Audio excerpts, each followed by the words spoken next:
On this early morning in southern New Mexico, cattle rancher Russell Johnson navigates his family ranch. Most times when we go back here, you're lucky to see one Border Patrol agent. His property spans about 8 miles of the border. My family's been here for 103 years. But over the past 2 months, he's noticed an uptick in smuggling activity.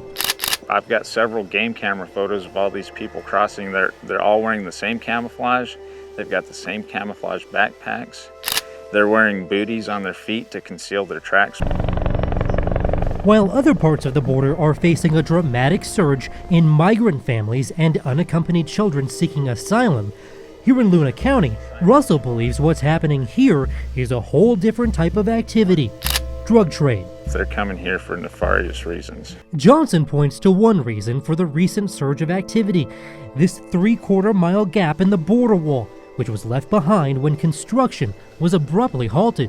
It was just a kick in the gut to us because they were so close to finishing in our area, and now we're left with this 3/4 mile gap that's created a funneling point for all the traffic in this area right into the middle of our ranch. Just beyond the unfinished wall sits a largely abandoned Mexican village, a prime spot, Johnson says, for smugglers. It's just a staging area now for people to, they can get shelter in a little shack. They run people here into this village, so they hold up for nightfall or whatever, and then get shuttled around where they can cross in these gaps. Since last year, miles and miles of new border wall has been built along New Mexico's southern border.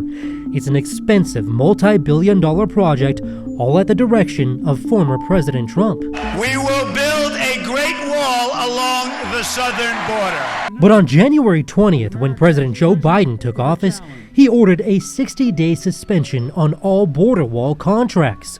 When the Biden administration gave that order, work here on the new border wall completely stopped, leaving this construction zone frozen in time. Left behind, we found abandoned ditches, scraps of metal rebar scattered everywhere, and stacks of metal paneling like this intended to finish the wall remain unused. It's all here ready to go, ready to put up. Republican Congresswoman Yvette Harrell represents New Mexico's 2nd District, which includes the borderland. Well, it's a national security issue for number one. Harrell has serious concerns, including the cost of canceling dozens of construction contracts and expensive building materials. The sheer number, 270,000 pounds of steel ballard fencing sitting there, and now to know that we're either going to have it destroyed or stored, it's incredibly expensive. Harrell also points out that at least 120 Border Patrol agents have been drawn away from patrolling this border corridor to instead help with the surge of unaccompanied minors and migrant families at other points along the border. What are your biggest concerns about this exposed area? So first and foremost, it's always the safety of our family.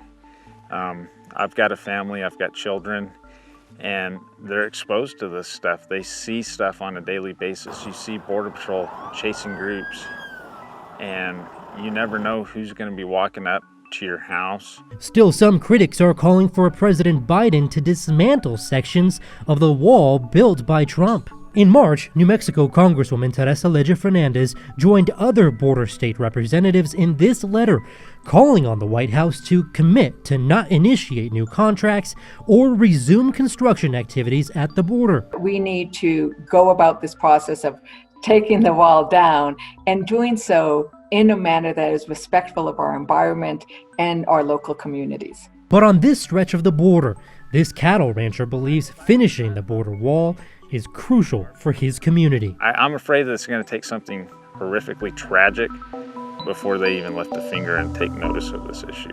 Now, as for that 60-day suspension on border wall construction that was set by the White House, well, that deadline has since come and gone.